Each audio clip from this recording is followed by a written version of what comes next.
Hello everyone, कैसे हो सभी। आई होप सभी अच्छे होंगे। देखो, अपने स्टार्ट करने जा रहे थे अपने अपने डिस्कस कर रहे थे गेट का क्रैश कोर्स हमने स्टार्ट किया था और क्वांटम मैकेनिक्स अपने डिस्कस कर रहे थे। और क्वांटम मैकेनिक्स में हमने काफ़ी टॉपिक कवर कर लिए हैं।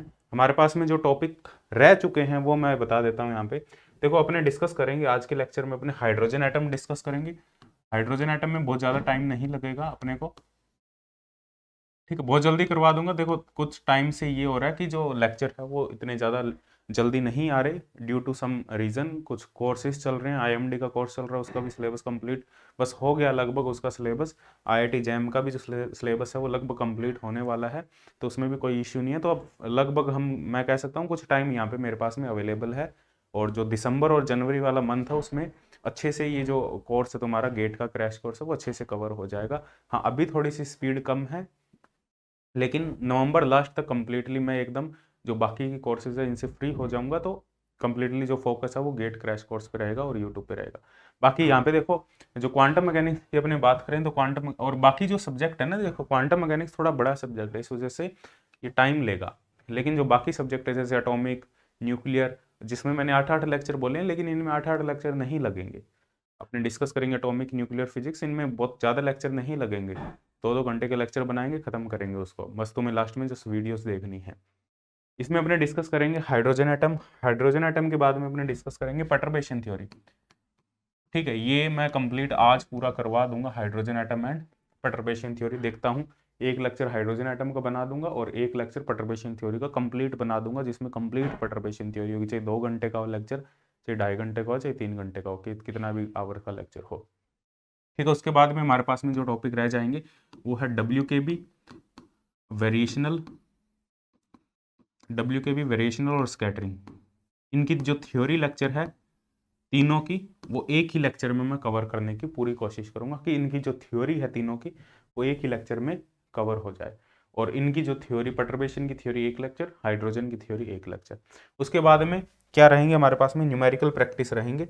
तो हाइड्रोजन एटम जो हार्मोनिक जो हमने क्वांटम मैकेनिक्स में अभी एप्लीकेशन ऑफ श्रोडिंगर इक्वेशन जो की है, ठीक है, इसके बाद में अपने क्वेश्चन प्रैक्टिस कर लेंगे। ठीक है, थोड़े से लेक्चर ज़्यादा लग सकते हैं, कोई इशू नहीं है, लेकिन हमें जो चीज़ें करनी है वो अच्छे से करनी है। लेकिन तुम्हारा जो मेन फोकस रहना चाहिए वो गेट के और नेट के PYQ पे रहना चाहिए, ठीक है, इन थ्योरी के बाद में।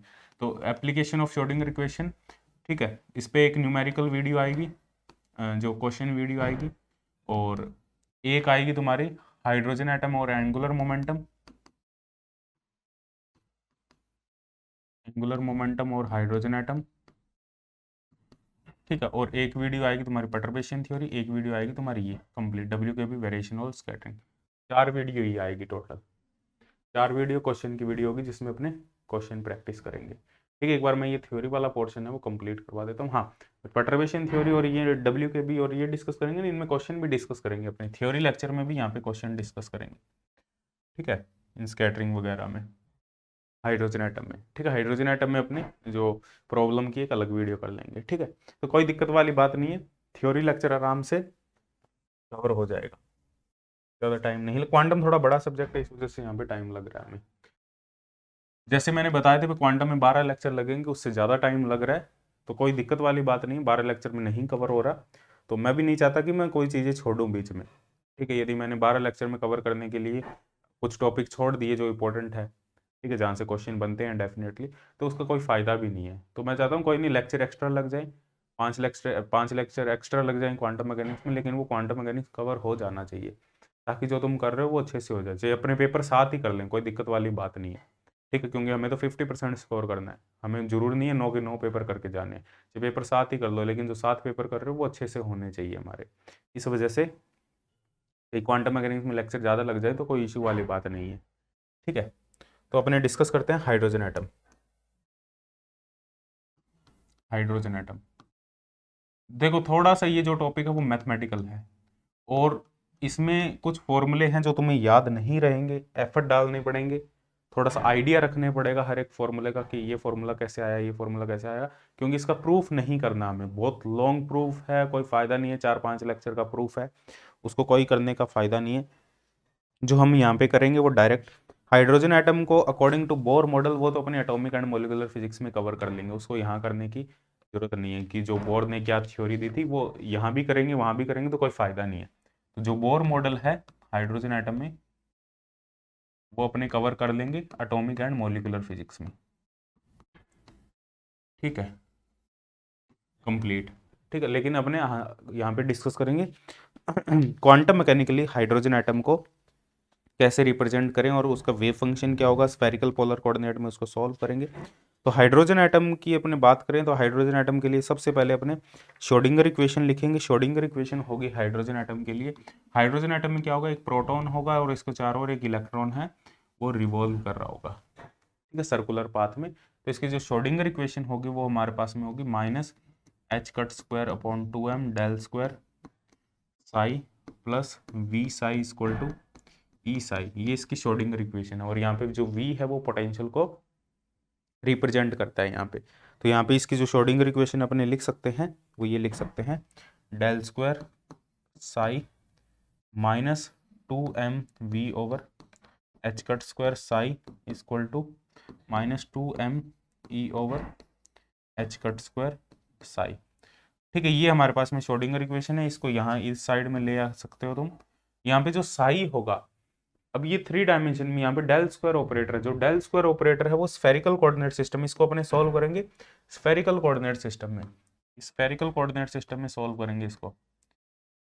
ठीक है, कार्टेशियन में सॉल्व नहीं होगा, कार्टेशियन में इजी नहीं होगा इसको सॉल्व करना। तो स्फेरिकल कोऑर्डिनेट सिस्टम में सॉल्व करेंगे और स्फेरिकल कोऑर्डिनेट सिस्टम में जो डेल स्क्वायर होगा हमारे पास में, एक सेकेंड, जो लैप्लासियन ऑपरेटर होगा स्फेरिकल कोऑर्डिनेट सिस्टम में वो ये होगा हमारे पास में डेल स्क्वायर। ये मैंने पहले भी लिखवा रखा तुम्हें, 1/r square d/dr r square d/dr। ये होगा हमारे पास में r component plus 1/r square sine theta d/d theta sine theta d/d theta. ये होगा हमारे पास में plus 1/r square sine square theta d square by d phi square. ये हमारे पास में डेल स्क्वायर ऑपरेटर है। यहाँ डेल स्क्वायर ऑपरेटर पुट करना है, इसको सॉल्व करना है। तो यहाँ पे जो वेव फंक्शन आएगा उसको सेपरेशन ऑफ वेरिएबल का यूज करके अपने जो वेव फंक्शन हमारा टोटल वो किस पे डिपेंड करेगा, principal quantum number, orbital quantum number और उसका जेड कंपोनेंट। ठीक है, तो ये होगा हमारे पास में आर एन एल, इसको अपने कहेंगे रेडियल कंपोनेंट, और ये होगा वाई एल एम एल। ठीक है, ये हमारे पास में वेव फंक्शन होगा यूजिंग सेपरेशन ऑफ वेरिएबल। ठीक है, इसमें 2 पोर्शन होंगे, एक होगा रेडियल पार्ट और दूसरा होगा, इसको अपने हार्मोनिक्स भी कह देते हैं, एन हार्मोनिक्स भी कह देते हैं, एजुमेथल कंपोनेंट भी इसको कह देते हैं, जो थीटा और फाई पे डिपेंड कर रहे हैं, एजुमेथल कंपोनेंट। ठीक है, ये हार्मोनिक्स भी अपने कह देते हैं, ये थीटा और फाई पे डिपेंड करेगा। ठीक है, और ये हमारे पास में जो आर है वो रेडियस पे डिपेंड करेगा, ये रेडियस पे और ये थीटा और फाई पे डिपेंड करेगा। ठीक है, ये इसका सॉल्यूशन होगा हमारे पास में। तो सबसे पहले अपने बात करेंगे ये क्या होगा, ठीक है, फिर इसके बारे में बात करेंगे और फिर नेट वेव फंक्शन के बारे में अपने डिस्कस करेंगे यहाँ पे। ठीक है, तो यहाँ पे जो y, ये सेपरेशन ऑफ वेरिएबल का यूज करके हमने किया, इसको सोल्व, ये जस्ट तुम्हें पता होना चाहिए, याद रखना है तुम्हें। ये वेव फंक्शन होगा जो एन एल और एम एल पे डिपेंड करेगा। इसमें 2 पोर्शन होंगे, एक आर एन एल होगा, एक वाई एल एम एल होगा। अब जो वाई एल एम एल है वो सिर्फ थीटा और फाई पे डिपेंड कर रहा है, ये सिर्फ थीटा और फाई का फंक्शन है। ठीक है, अब थीटा और फाई का फंक्शन और सिर्फ एल एम एल पे डिपेंड कर रहा है, तो इसको एल एम एल भी अपने लिख सकते हैं। और हमें पता है टोटल एंगुलर मोमेंटम का जो स्क्वायर है उसको एल एम एल पे अप्लाई करेंगे तो कितना आएगा, L L plus 1 H cut square, और सेम स्टेट आएगी एल एम एल, और इस पे ही एल जेड को अप्लाई करेंगे एल एम एल पे, तो ये आएगा हमारे पास में M L H cut L M L. तो ये जो स्टेट है वो सेम है, एल एम एल स्टेट इसके कोरस्पॉन्डिंग जो स्टेट है हमारे पास में। ठीक है, तो ये यहीं से निकल के आया, ये हमने कहीं और से नहीं लिखा है, क्योंकि हमने एल जेड भी स्फेरिकल हार्मोनिक्स के टर्म्स में लिखा हुआ है, एल स्क्वायर भी स्फेरिकल हार्मोनिक्स के टर्म्स में लिखा हुआ है, तो एल एम एल भी हमारे पास में स्फेरिकल हार्मोनिक्स के टर्म में निकल के आ जाएगा। ठीक है, अलग अलग एल के लिए, अलग अलग एम एल के लिए जो वाई एल एम एल की है वो अलग अलग डिफरेंट वैल्यूज होगी। क्योंकि हाइड्रोजन एटम की बात करें तो हाइड्रोजन एटम में हमारे पास में अलग अलग स्टेट होती है, अलग अलग प्रिंसिपल क्वांटम नंबर होते हैं, उसके कॉरेस्पॉन्डिंग हमारे पास में अलग अलग डिफरेंट स्टेट होगी हमारे पास में। ठीक है, तो यहाँ पे स्टेट की बात करें, अब यहाँ पे अपने बात करें जो वाई एल एम एल होगा, ये भी दो पार्ट में इसको अपने डिवाइड करेंगे। ये जो वाई एल एम एल है ये भी दो कंपोनेंट में, एक थीटा फाई पे डिपेंड कर रहा है ना, तो थीटा कंपोनेंट को अलग कर देंगे, फाई कंपोनेंट को अलग कर देंगे। जो थीटा कंपोनेंट है उसको अलग कर दिया, एल एम एल पे डिपेंड करेगा, और फाई कंपोनेंट को हमने अलग कर दिया जो सिर्फ फाई एंगल पे डिपेंड कर रहा है। ये भी दो पोर्शन होंगे इसमें भी, इसको भी सेपरेशन ऑफ वेरिएबल का यूज करके सॉल्व करेंगे। सॉल्व करना नहीं है, बताया जस्ट मैंने। ये भी दो पोर्शन होंगे, एक वाई एल एम एल जो थीटा पे डिपेंड करेगा ये, और ये फाई पे डिपेंड करेगा।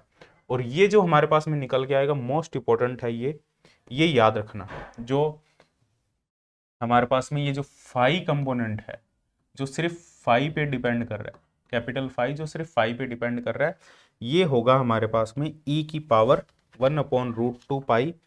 ये मोस्ट इंपॉर्टेंट है, ठीक है, मैं लिखवा देता हूँ। ये होगा हमारे पास में 1/√2 पाई e की power iota M L phi. ठीक है, ये सिर्फ एम एल पे डिपेंड करता है, ये मोस्ट इंपॉर्टेंट रिजल्ट है। अब तुम्हें देख के लग रहा होगा भाई ये क्या चल रहा है हाइड्रोजन एटम, जिसने हाइड्रोजन एटम कभी भी नहीं पढ़ा उसको ऐसा लग रहा होगा भाई ये चल क्या रहा है यहाँ पे हाइड्रोजन एटम में। लेकिन हाइड्रोजन एटम ऐसे ही पढ़ा जाएगा एग्जाम पॉइंट ऑफ व्यू से, और यहाँ तुम्हें जो चीज़ें याद रखनी होगी वो मैं खुद बता दूंगा कि क्या चीज़ें कौन सी याद रखनी है और कैसे याद रखनी है, और क्वेश्चन को कैसे सॉल्व करना है, वो चीज़ें अपने डिस्कस कर लेंगे। लेकिन अभी के लिए हमें ऐसे ही करना पड़ेगा, हम टाइम वेस्ट नहीं करना फालतू चीज़ों में। तो ये फॉर्मूला तुम्हें याद रखना है, ठीक है, 1/√2 पाई e की power iota M L phi. इसका भी एक फॉर्मूला होगा जो तुम्हें याद रखने की जरूरत नहीं है। तो इन दोनों का जो मल्टीप्लीकेशन होगा, इस फॉर्मूले का और इस फॉर्मूले का multiplication Y L M L होगा। ठीक है, तो हमारे पास में जो वाई एल एम एल आएगा वो बहुत बड़ा सा फॉर्मूला आएगा जो तुम्हें याद रखने की बिल्कुल भी जरूरत नहीं। मैं एक बार लिखवा देता हूँ वो फॉर्मूला हमारे पास में, -1/m, ये होगा हमारे पास में √2l+1 4 पाई l minus m factorial l plus ml factorial ml है, ये m मतलब ml है यहाँ पे, ठीक है, pl ml cos theta e की पावर आयोटा m फाई। और यहाँ पे ये जो टर्म है ये है एसोसिएटेड लीजेंडर पॉलिनोमियल। तो काफ़ी कॉम्प्लिकेटेड सा फॉर्मूला है, याद नहीं होगा ना याद रखना है। और इसमें अलग अलग एल एम एल की वैल्यू पुट करके हमारे पास में अलग अलग वाई एल एम एल निकल के आएगा, वो याद रखने हमें, और उनका तरीका ढूंढना है हमें याद रखने का कि उनको कैसे याद रखें। अब से काम शुरू हो रहा है। तो यहाँ पे देखो जो टोटल वेव फंक्शन था psi N L M L, उसको तीन पार्ट में डिवाइड कर सकते हैं। एक तो था आर एन एल, ठीक है, एक वाई एल एम एल, और वाई एल एम एल को दो पार्ट में डिवाइड कर सकते हैं। एक तो था थीटा जो थीटा पे डिपेंड कर रहा था, एक था कैपिटल फाई जो स्मॉल फाई पे एंगल पे डिपेंड कर रहा था। ये किस पे डिपेंड कर रहा था, एल एम एल पे, और ये सिर्फ एम एल पे डिपेंड कर रहा था। तो ये नेट वेव फंक्शन है, जिसमें से हमारे पास में ये जो टर्म है ये हमने यहाँ लिख दी, और ये जो दोनों टर्म है थीटा और ये आर वाली, इनका जो फॉर्मूला बहुत कॉम्प्लिकेटेड फॉर्मूला है, वो याद रखने की जरूरत नहीं है। एट दी एंड हमें क्या निकालना है, एट दी एंड हमें नेट वेव फंक्शन निकालना है। तो सबसे पहले अपने क्या देख रहे हैं, ये देख रहे हैं, इसके वेव फंक्शन देखेंगे अलग अलग एल और एम एल के लिए, फिर आर एन एल देखेंगे अलग अलग एन और एल के लिए, ठीक, और दोनों को मल्टीप्लाई कर देंगे तो नेट वेव फंक्शन निकल के आ जाएगा। ठीक है, थोड़ा कॉम्प्लिकेटेड है। सबसे पहले अपने बात करते हैं वाई एल एम एल की। Y L M L, different L और डिफरेंट एम एल के लिए क्या होगा। सबसे पहले जो सिंपलेस्ट केस है इसमें, फर्स्ट केस क्या है, L=1 है, L की जो वैल्यू हो सकती है हमारे पास, सॉरी L=0 है हमारे पास में, सबसे स्मॉलेस्ट वैल्यू L की क्या हो सकती है, 0। जब N की वैल्यू, L क्या होता है, L होता है 0 to n-1, N है प्रिंसिपल क्वांटम नंबर। जब N की वैल्यू 1 है तो L की वैल्यू 0 होगी, तो L 0 है तो ML भी हमारे पास में क्या होगा, 0 होगा। तो ये जो y00 होगा ये हमारे पास में होगा 1/√4 पाई। इस फॉर्मूले में ये वैल्यू पुट करके निकाली गई है, ये जो फॉर्मूला है ना, इसमें वैल्यू पुट करके इसको कैलकुलेट किया गया, ये आएगा 1/√4π। ये तुम्हें याद रखना पड़ेगा, याद रख लेना इसको। दूसरा है हमारे पास में, यदि L = 1 है तो ml की 3 पॉसिबल वैल्यू होगी, 1, 0, -1। अब यहाँ पे 3 वेव फंक्शन आएंगे हमारे पास में, 3 y LML आएंगे हमारे पास।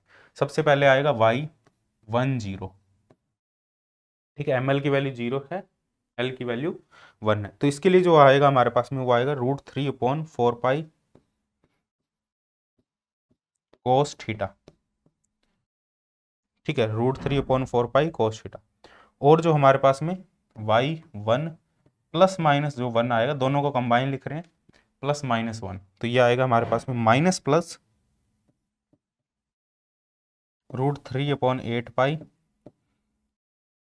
e की पावर ±i/5 sin थीटा। ये होगा हमारे पास में। देखो ml यहाँ पे +-1 है, तो यहाँ पे हमारे पास में एक्सपोनेंशियल टर्म जरूर आएगी +-1 वाली, इस वजह से यहाँ एक्सपोनेंशियल टर्म आ रही है ±i/5 इंटू साइन थीटा। ये है √3/4π cos थीटा, y1, 0, ml की वैल्यू 0 है तो यहाँ पे कोई एक्सपोनेंशियल टर्म नहीं है।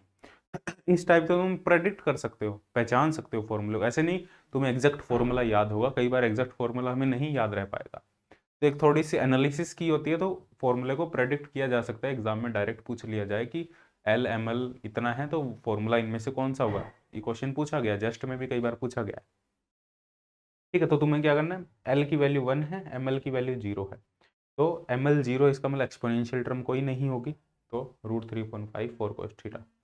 और यहाँ पे एम एल की वैल्यू +-1 है, तो यहाँ पे e की पावर ±i/5 sin थीटा, ठीक है। जब L1 है तो ये sin थीटा, L यहाँ पे, हाँ L1 है, दोनों L1 है, एक है cos थीटा, एक है sin थीटा हमारे पास में, तो ये हमारे पास में है।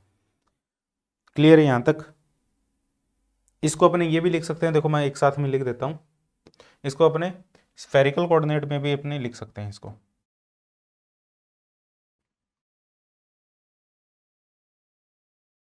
अपने इसको देखो मैं सारे एक साथ में लिख देता हूँ, पहले आएगा y0, 0, y00 आएगा 1/√4π, ये तुम्हें एक याद रखना है, ठीक है। ये तो कॉन्स्टेंट है, y10 आएगा जो तुम्हारे पास में वो आएगा √3/4π cos थीटा। अब हमें स्फेरिकल कोऑर्डिनेट सिस्टम में पता है z = r cos थीटा, तो cos थीटा क्या हो जाएगा, z/r, तो ये हो जाएगा स्फेरिक कार्टेशियन कोऑर्डिनेट में √3/4π cos थीटा की जगह आ जाएगा z/r, तो ये आ जाएगा हमारे पास में। y11 क्या आ जाएगा, 1 एक +-1 है, एक +1 है, एक -1 है, तो y11 आ जाएगा हमारे पास में, तो माइनस साइन आएगा पहले, -√3/8π और e की पावर i/5, ठीक है, sin थीटा, ये आ जाएगा हमारे पास में। और इसको क्या लिख सकते हैं अपने, इसको ये लिख सकते हैं -√3/8π, e की पावर i/5 को लिख सकते हैं cos phi + i sin phi sin theta, तो इसको अंदर मल्टीप्लाई कर देंगे, sin theta cos phi plus i sin theta sin phi, R से ऊपर नीचे मल्टीप्लाई कर देंगे तो ये आएगा हमारे पास में -√3/8π x प्लस i/y/r, क्योंकि x क्या है, r sin theta cos phi, y क्या है, r sin theta sin phi, ठीक है, और z क्या है, r cos theta. Spherical coordinate में यही तो होता है, x क्या होता है, r sin theta cos phi, y है r sin theta sin phi, और z क्या है, r cos थीटा, तो वही यूज़ किया है यहाँ, ठीक। और जैसे ही y1 -1 की बात करेंगे तो आएगा प्लस का √3/8π, आ जाएगा x - i/y/r, तो ये हमारे पास में आ जाएगा y1 - 1, या यहाँ से डायरेक्ट भी लिख सकते हैं, ठीक है। इस टाइप से ये होंगे हमारे पास में, आई थिंक ये याद रह जाएंगे, इसको 1-2 बार पढ़ोगे ना याद रह जाएंगे ये वाले फॉर्मूले। एक तो कौन सा याद करना है फॉर्मूला, ये वाला याद करना है, और बाकी ये फॉर्मूले यहाँ से देख लेना, y00 1/√5, y10 √3/4π cos थीटा, 1 में sin थीटा आ जाएगा और e की पावर +-i/5 आ जाएगा, इस टाइप से याद कर लोगे इसको। अब हमारे पास में जो नेक्स्ट है, अब यदि L की वैल्यू अपने 2 कंसिडर करें, तो एम एल की वैल्यू होगी हमारे पास में 210 -1 -2।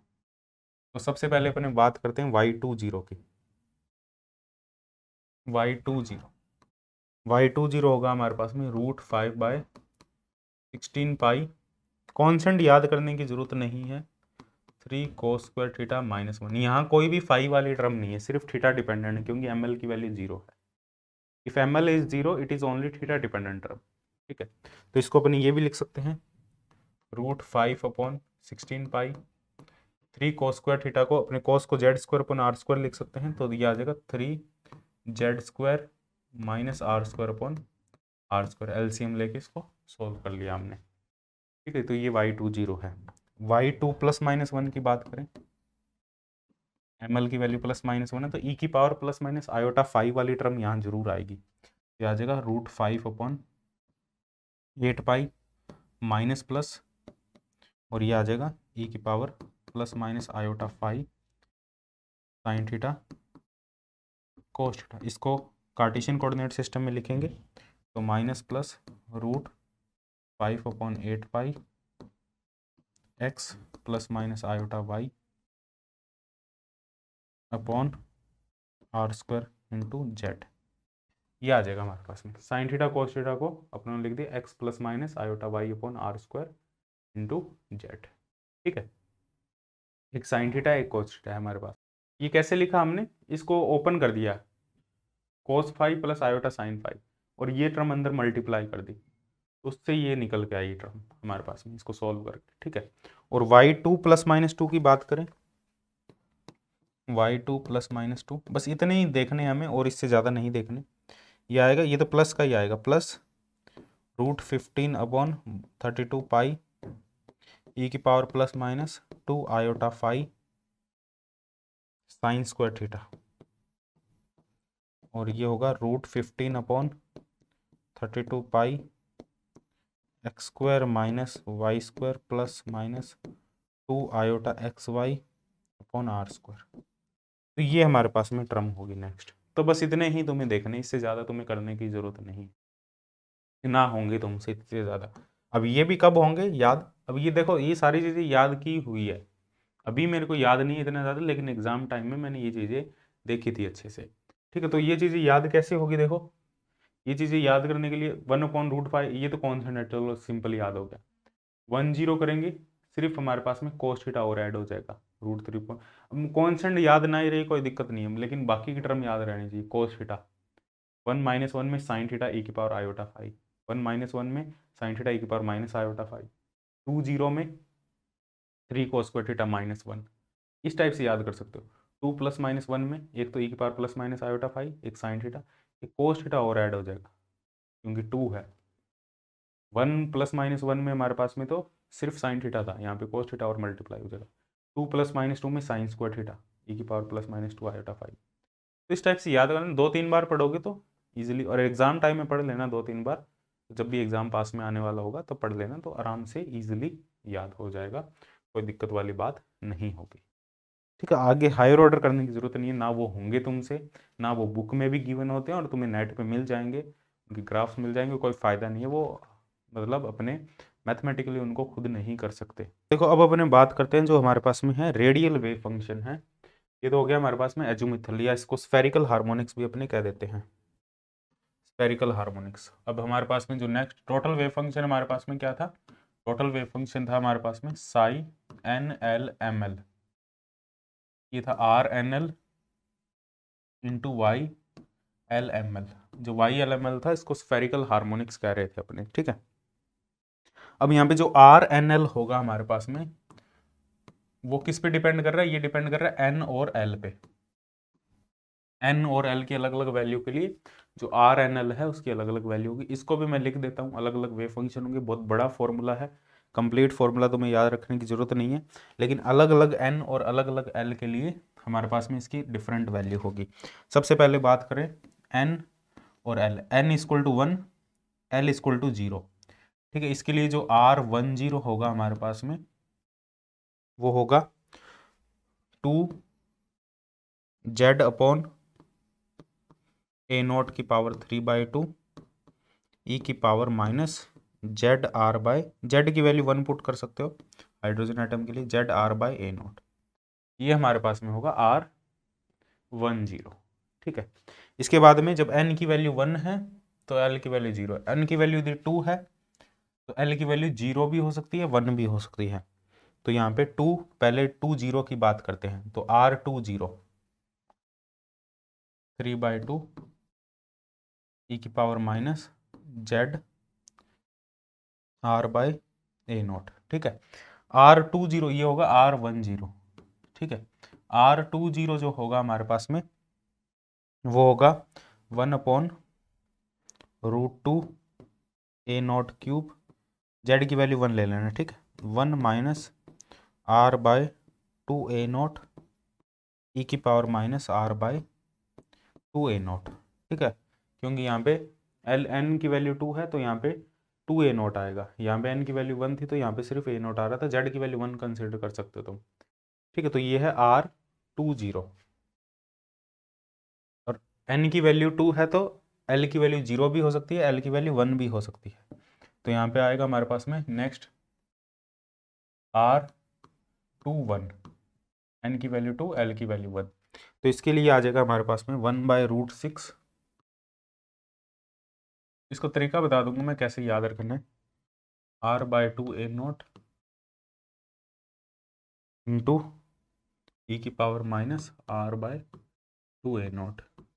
ठीक है, R/2 ए नॉट ई की पावर माइनस R/2 ए नॉट, ये तो हो गया 21। अब बात करते हैं R30 की, 30 ये 3 होगा ये 0, जब आर एन की वैल्यू 3 है तो एल की वैल्यू 0 1 2 हो सकती है, तो 30 होगा हमारे पास में 2/3।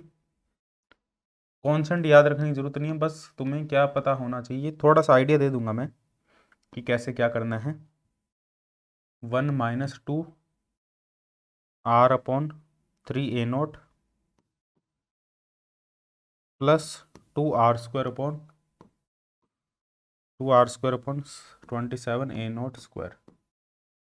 ठीक है, e की पावर माइनस R/3 ए नॉट, ये होगा हमारे पास में R30। R31 की बात करेंगे तो ये होगा, n की वैल्यू 3 है, l की वैल्यू 1 है, तो होगा 8/9√6 ए नॉट क्यूब, और ये होगा 1 माइनस R/6 ए नॉट, और ये होगा R/3 ए नॉट मल्टीप्लाई में, और e की पावर माइनस R/3 ए नॉट। ठीक है, ये होगा R32 की बात करेंगे तो 32, तो ये होगा 4/9√3 ए √30 ए नॉट की पावर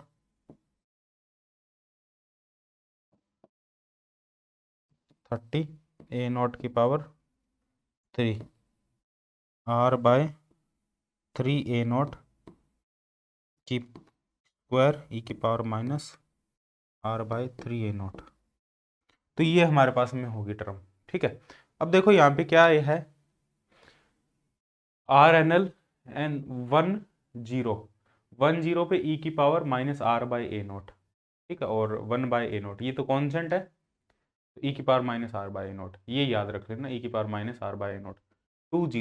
20 में क्या आएगा, 1 माइनस R/2A0 e की पावर माइनस R/2A0, ये वाली टर्म इंपॉर्टेंट है। 21 में R/2A0 e की पावर माइनस R/2A0। ठीक है, 30 में ये बड़ी टर्म आ जाएगी साथ में, 31 में ये। अब ये टर्म देखो आइडिया कैसे लगेगा इनका, इनका आइडिया लगाने के लिए हमारे पास में एक हमारे पास में यहाँ पे जो इसका यदि अपने ग्राफ प्लॉट करें RNL का R के साथ में, if you plot the graph of, देखो इसको कैसे याद रखें, वैसे मतलब एफर्ट यदि डालोगे तो ठीक है, नहीं करोगे तो भी कोई इशू नहीं, यदि क्वेश्चन आ गया तो लीव करना पड़ेगा, बस ये है। मतलब ऐसा नहीं है कि क्वेश्चन अटेम्प्ट करना ही करना है हमें, जो इससे रिलेटेड क्वेश्चन आएगा यदि बहुत ही ज़्यादा डिफिकल्ट लगे तो लीव कर देना, बट यदि एफर्ट डालोगे तो बाकी लोग नहीं कर पाएंगे लेकिन तुम उस क्वेश्चन को कर पाओगे। ठीक है, यदि तुम एफर्ट डाल लोगे इस चीज़ में तो आगे रहोगे बाकी लोगों से। ठीक है, तो यहाँ पे अपने बात करें, यदि अपने ग्राफ प्लॉट करें RNL का R के साथ में, आर एन एल का आर के साथ में यदि ग्राफ प्लॉट करें तो यहाँ पे जो ग्राफ होगा हमारे पास में वो क्या होगा, यहाँ पे जो मैक्सिमम नंबर ऑफ नोड्स होंगे, ये याद रखना, मैक्सिमम नंबर ऑफ नोड्स जो होंगे वो होंगे n माइनस एल माइनस 1, ये होंगे मैक्सिमम नंबर ऑफ नोड्स। ठीक है, अब मैक्सिमम नंबर ऑफ नोड्स की बात करें तो सबसे पहले अपने बात करते हैं जिसमें l की वैल्यू 0 होगी वो हमेशा मैक्सिमम से स्टार्ट होगा, ये पॉइंट याद रखना। l इक्वल टू 0 हमेशा मैक्सिमम से स्टार्ट होगा, ये पॉइंट याद रखना बस, मैक्सिमम से स्टार्ट होगा। क्लियर है। अब जैसे जैसे R10 था, फर्स्ट हमारे पास में क्या था R10, R10 में हमारे पास में मैक्सिमम नंबर ऑफ नोड्स कितने होंगे, नोड्स की बात करें n की वैल्यू 1, l की वैल्यू 1, r की वैल्यू 0 माइनस 1, तो 0 नोड्स होंगे, 0 नोड्स होंगे और कहाँ से शुरू होगा, l इक्वल टू 0 है तो मैक्सिमम से स्टार्ट होगा, ये हमारे पास में होगा R10 का ग्राफ। ठीक है, और R10 का जो ग्राफ है वो मतलब एक्सपोनेंशियली डिकेइंग कर्व होगा डायरेक्ट, r बाय ए नोट के साथ में ये देखेंगे, r बाय ए नोट के साथ में R10 का जो ग्राफ है वो कुछ इस टाइप से होगा। ठीक है, एक्सपोनेंशियली क्योंकि डिकेइंग कर रहा है, यहाँ पे देख सकते हो जस्ट एक्सपोनेंशियली डिकेइंग कर रहा है r बाय ए नोट के साथ। नेक्स्ट देखो R20 भी मैक्सिमम से स्टार्ट होगा क्योंकि l की वैल्यू 0 है, और इसमें नोड्स कितने होंगे, नोड्स होंगे 2 माइनस 0 माइनस 1, एक नोड होगा और स्टार्ट मैक्सिमम से होगा, तो एक नोड होगा तो यहाँ कहीं कट करेगा, नोड होगा और वापस यहीं चला जाएगा, ये होगा R20। मतलब एक r बाई ए नोट की ऐसी वैल्यू होगी, r बाई ए नोट की एक ऐसी वैल्यू होगी जिसपे ये 0 होगा, तो यहाँ पे एक term 1 minus R by 2 A naught वाली टर्म आएगी। ठीक, और एक्सपोनेंशियली डिकेइंग भी कर रहा है, ये रहा 1 minus R by 2 A naught वाली टर्म है, क्योंकि एक पॉइंट ऐसा होगा जिसपे ये 0 होगा, एक नोड मिलेगा हमें, यहाँ पे देख सकते हो ना, एक नोड मिल रहा है, तो इस टाइप से याद रख सकते हो, एक नोड मिल रहा है तो 1 minus R by 2 A naught वाली टर्म है, साथ में एक्सपोनेंशियली डिकेइंग भी कर रहा है, तो ये हमारे पास में जो कर्व होगा वो होगा आर बाय, अब यहाँ पे वो 1 minus r by 2 A naught equal to 0 होगा, r by 2 A naught equal to 1 होगा, तो r equal to 2 A naught होगा, r equal to 2 A naught पे ये हमारे पास में ये point r equal to 2 A naught होगा। ठीक है, तो इस टाइप से याद रख सकते हो, इसको कॉन्स्टेंट याद रखने की जरूरत नहीं है। नेक्स्ट हमारे पास में R21 की बात करेंगे तो ये L की वैल्यू 1 है यहाँ, तो ये 0 से स्टार्ट होगा। ठीक है, L इक्वल टू 0 हमेशा मैक्सिमम से स्टार्ट होगा, बात समझ में आ रही है। और L इक्वल टू 1, जो L इक्वल टू 0 है, L इक्वल टू जो हमारे पास में जो 1 है 2 है 3 है वो हमेशा 0 से स्टार्ट होंगे हमारे पास में। जैसे यहाँ पे नोड्स कितने होंगे n माइनस एल माइनस 1, तो ये होगा 2 माइनस 1 माइनस 1, ये 0 नोड्स होंगे, तो R21 क्या होगा हमारे पास में, सॉरी ये 0 से स्टार्ट होगा, नॉट 0 से स्टार्ट होगा, इस टाइप का ये कर्व होगा R21। ठीक है, बात समझ में आ रही है। ठीक है, R21 की जो मैक्सिमम वैल्यू होगी वो यहाँ पे होगी, एक मैक्सिमम वैल्यू होगी, और R21 क्या होगा ये देख सकते हो, R इक्वल टू 0 पे 0 होगा। ठीक है, और R टेंड टू इन्फिनिटी पे भी 0 होगा, और यहाँ से इसको डिफ्रेंशिएट करके तुम इसकी मैक्सिमम वैल्यू निकाल सकते हो कि ऐसा कौन सा पॉइंट होगा जिस पे ये मैक्सिमम होगा, इसको डिफ्रेंशिएट करना है जस्ट। बात समझ में आ रही है, ये हो गया R21। ऐसे ही अपने बात करें R30 हमेशा मैक्सिमम से स्टार्ट होगा, 30 है, नंबर ऑफ नोड्स कितने होंगे 3 minus 0 minus 1, number of nodes होंगे 2 नोड्स होंगे, एक यहाँ बना देते हैं क्या, और मैक्सिमम से स्टार्ट होगा, तो यहाँ जाएगा फिर यहाँ जाएगा, नंबर ऑफ नोड्स कितने हैं 2 नोड्स है, तो इस टाइप से देख सकते हो।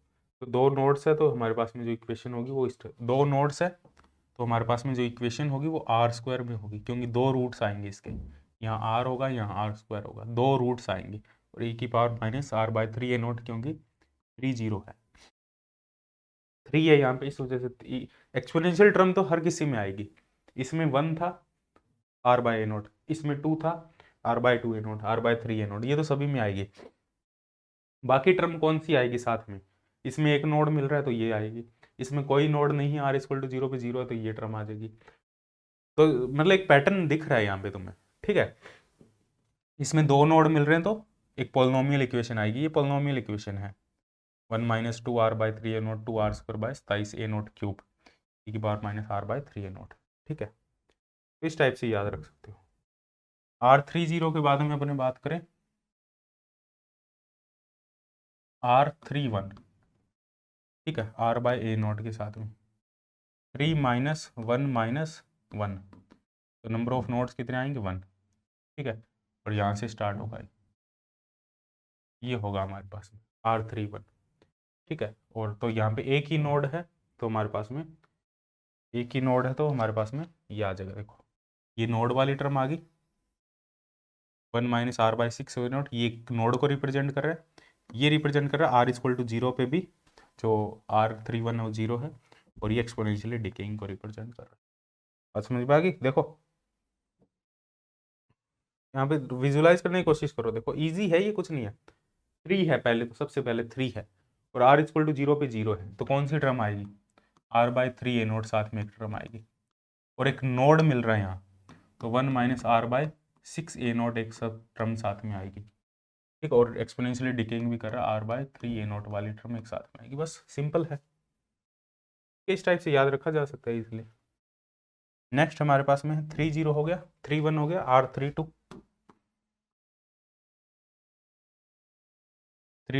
32 में जो हमारे पास में जो वेव फंक्शन होगा 32 के लिए वो होगा, ये भी n - l -1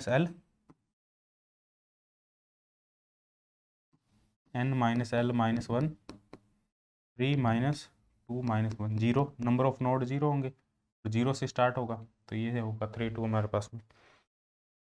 तो कोई नोड नहीं है, तो 32 में देखो r इक्वल टू जीरो पे जीरो, और कोई नोड नहीं है, तो इसी टाइप का होगा सेम r/3a0 का होल स्क्वायर e⁻⁻r/। इस टाइप से अपने बाकी भी प्लॉट कर सकते हैं, ठीक है। प्लॉट करना चाहो तो आराम से प्लॉट कर सकते हो। इस टाइप से 40 भी प्लॉट कर सकते हो। देखो 40 R40 कैसे प्लॉट करेंगे? 40 प्लॉट करने के लिए नंबर ऑफ नोड्स कितने होंगे 4 - 0 - 1, नंबर ऑफ नोड्स होंगे 3, और मैक्सिमम से स्टार्ट होगा क्योंकि L इक्वल टू जीरो है, तो 3 नोड्स होंगे 1 2 3, तो ये नीचे जाएगा, फिर ऊपर आएगा, फिर नीचे जाएगा, फिर यहाँ से जाएगा, 3 नोड्स होंगे R40 में, ठीक है। क्लियर है?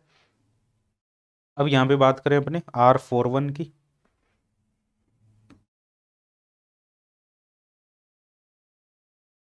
बात करें तो 4 - 1 - 1, तो ये होगा 2, नंबर ऑफ नोड्स 2 होंगे, और जीरो से स्टार्ट होगा, एक नोड यहाँ हो गया, एक नोड यहाँ बना लो, तो इस टाइप का ग्राफ होगा, ठीक है। तो यहाँ पे मतलब हम कह सकते हैं कि यहाँ पे 3 नोड साइज का मतलब R³ वाली टर्म जरूर होगी, R³ में पोलिनोमियल होगा, पोलिनोमियल इस टाइप की AR³ BR² + CR, इस टाइप की एक इक्वेशन जरूर तुम्हें देखने को मिलेगी इसके साथ में, और एक्सपोनेंशियली डिकेइंग भी कर रहा है e⁻⁻r/4a0, ये वाली टर्म भी होगी। यहाँ हमारे पास में एक तो r/4a0 वाली टर्म आएगी, कोई स्क्वायर भी हो सकता है, कुछ भी हो सकता है, और पोलिनोमियल 2 वाली इक्वेशन होगी, तो AR² + BR + C, ये टर्म होगी, और e⁻⁻r/4a0। इस टाइप से प्रेडिक्शन कर सकते हो तुम, कॉन्सेंट नहीं फाइंड आउट कर सकते, लेकिन एक प्रेडिक्शन कर सकते हैं कि इस टाइप का होगा हमारे पास। ऐसे ही 41 हो गया, 42 हो गया, 43 हो गया, वो सारी चीज़ें तुम कैलकुलेट कर सकते हो। नेट वेव फंक्शन की बात करें, अब हमारे पास में जो रेडियस वाला भी आ गया, रेडियल वेव फंक्शन भी आ गया हमारे पास में, और जो हमारे पास में हम कह रहे हैं जो स्फेरिकल हार्मोनिक्स भी हमारे पास में निकल के आ गए। तो बात करते हैं टोटल वेव फंक्शन की, हाइड्रोजन एटम का जो टोटल वेव फंक्शन होगा, total wave function, total wave function की बात करें ψ_n_l_m_l, ये होगा हमारे पास में R_n_l × y_l_m_l। सबसे पहले होगा n की वैल्यू 1, n की वैल्यू 1, ठीक है, यहाँ लिख देता हूँ, n की वैल्यू 1, l की वैल्यू 0, ml की वैल्यू 0। तो यहाँ पे क्या आएगा हमारे पास में R10 इंटू y00। इसको हमें देख, ये नेट वेव फंक्शन होगा हमारे पास में, इसको साई 100 भी अपने कह सकते हैं, साई 100।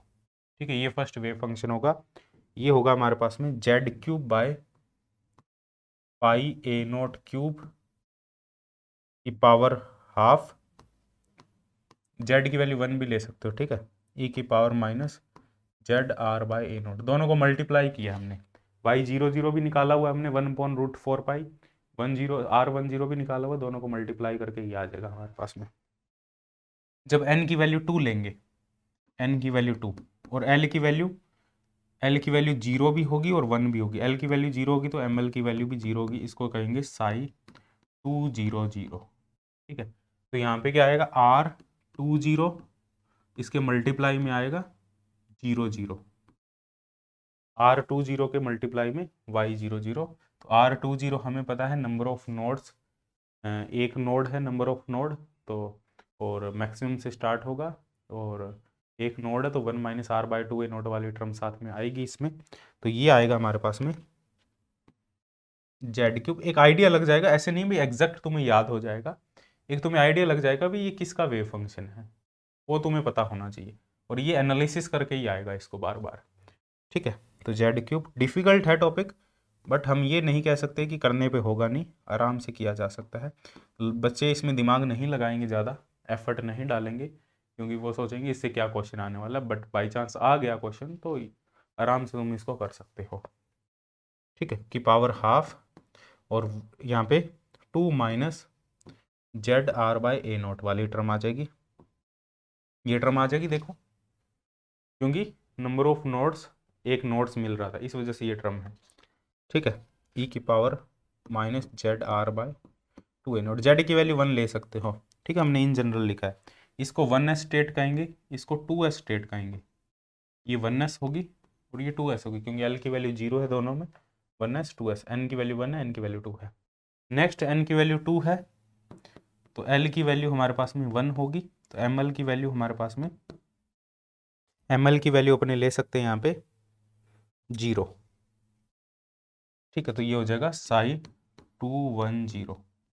ठीक है, तो R21 Y10, तो इन दोनों का मल्टीप्लाई करेंगे तो हमारे पास में क्या आएगा, R21 Y10 साई 210, ये आएगा हमारे पास में z³ upon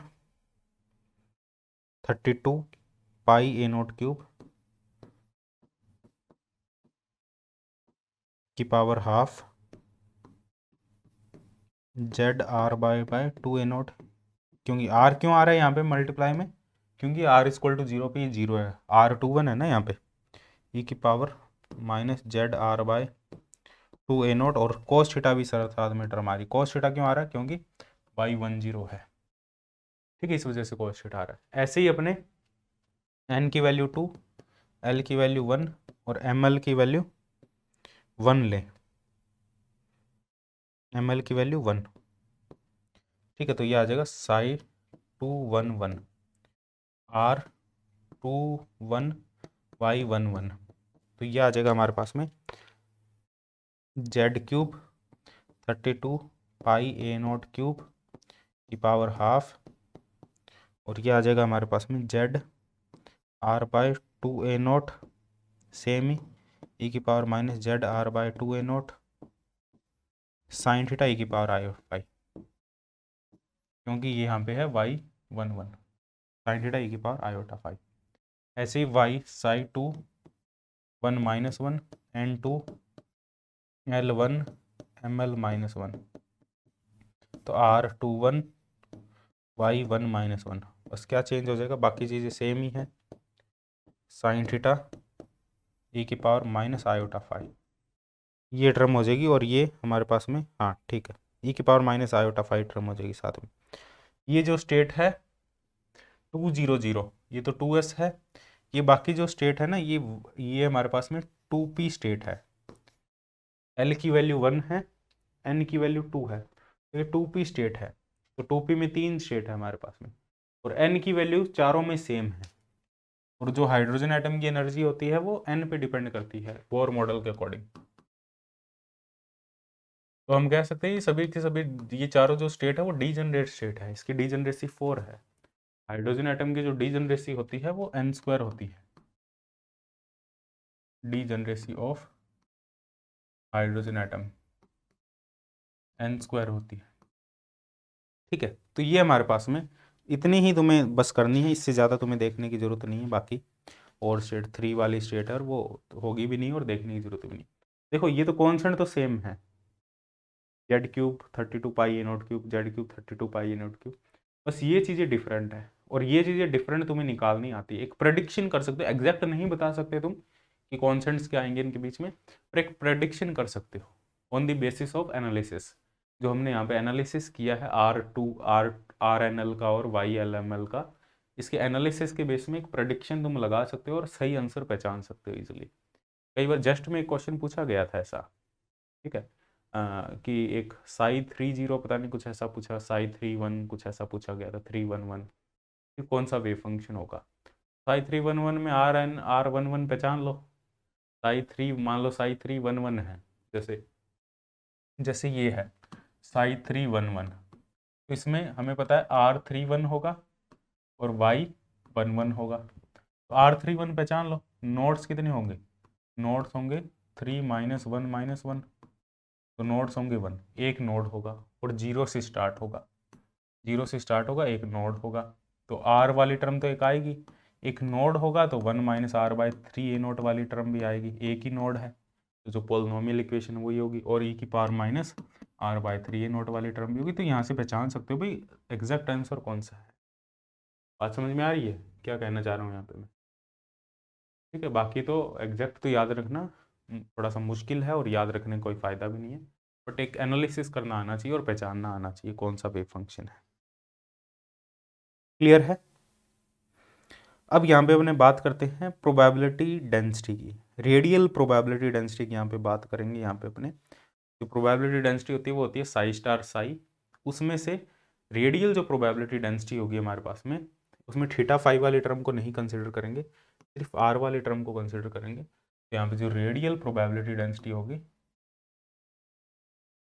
radial probability density ये होगी हमारे पास में, ये याद रखना। रेडियल प्रोबेबिलिटी डेंसिटी का फॉर्मूला होगा RNL का whole square into R²। This is radial probability density. ठीक है, सबसे पहले अपने बात करते हैं N1L0 स्टेट की।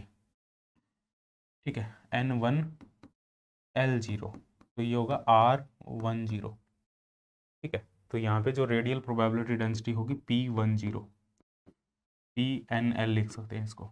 ठीक है, तो P10, R10 हमारे पास में क्या है, R² टर्म तो एक है ही साथ में, R10 हमारे पास में क्या है, तो यहाँ पे देखो ये जो प्रोबेबिलिटी डेंसिटी होगी हमारे पास में, रेडियल प्रोबेबिलिटी डेंसिटी R10 हमारे पास में क्या था, R10 की यहाँ वैल्यू पुट करो, तो R10 की वैल्यू पुट करोगे तो ये आएगा हमारे पास में, जब इसको सॉल्व करोगे R10 का होल स्क्वायर, जब इसको सॉल्व करोगे तो ये आएगा 4/A0³ e की पावर -2R/A0 इंटू R², ये आएगा हमारे पास में। ठीक है, तो ये प्रोबेबिलिटी है वो R पे डिपेंड कर रही है, और P10 है जो अपने ये जो है ना हमारे पास में R10 इंटू R, इसको अपने U10 लिख देंगे, क्योंकि जो ये जो R10 होगा उसको अपने लिखेंगे U10/R। कई बार ये भी लिखा मिल जाएगा तुम्हें। तो जो प्रोबेबिलिटी करंट डेंसिटी होगी वो UNL का होल स्क्वायर होगी। ठीक है, UNL क्या है, RNL इंटू R, तो ये भी लिखा मिल जाएगा। तो इसका ग्राफ यदि बनाएंगे अपने प्रोबेबिलिटी करंट डेंसिटी का, इसका जो ग्राफ बनेगा वो कुछ इस टाइप से बनेगा, क्योंकि R=0 पे प्रोबेबिलिटी करंट डेंसिटी 0 है, तो यहाँ पे इसकी एक मैक्सिमम वैल्यू होगी। ठीक है, R=R0 A0 पर इसकी जो वैल्यू है वो मैक्सिमम होगी, ये अपने कैलकुलेट भी कर सकते हैं इसको डिफरेंशिएट करके with respect to R, zero के इक्वल पुट करके इसको देख सकते हैं। और यहाँ पे यदि प्रोबेबिलिटी कैलकुलेट करें जीरो से ए नॉट में, जो प्रोबेबिलिटी है वो हमारे पास में क्या होगी, P10 इंटू डी आर, ठीक है, ये आएगी 0.32, इसको जब सॉल्व करोगे। और ए नॉट से infinitive P10 into D R करोगे तो ये आएगा 1 माइनस 0.32, 68, 0.68। तो यहाँ पार्टिकल के पाए जाने की जो प्रोबेबिलिटी है वो 32% होगी। इसको सॉल्व कर लेना, ये इंटीग्रेशन करना है जस्ट। यहाँ 68% प्रोबेबिलिटी होगी पार्टिकल के पाए जाने की। क्लियर है यहाँ तक, कोई दिक्कत नहीं है। जो नेट प्रोबेबिलिटी होगी जीरो से इन्फिनिटी में वो 1 होगी। जीरो से infinity P10 into D R, P10 into D R, ये 1 के इक्वल होगी। P10 हमारे पास में क्या है, R square into R N L का होल स्क्वायर, या R10 का होल स्क्वायर, ये करेंगे यहाँ पे तो जो नेट प्रोबेबिलिटी हमारे पास में वो 1 आएगी। ठीक है, कर लोगे इसको, कोई दिक्कत नहीं होगी। नेक्स्ट है हमारे पास में, यदि अपने बात करें radial probability density for R20 state, R20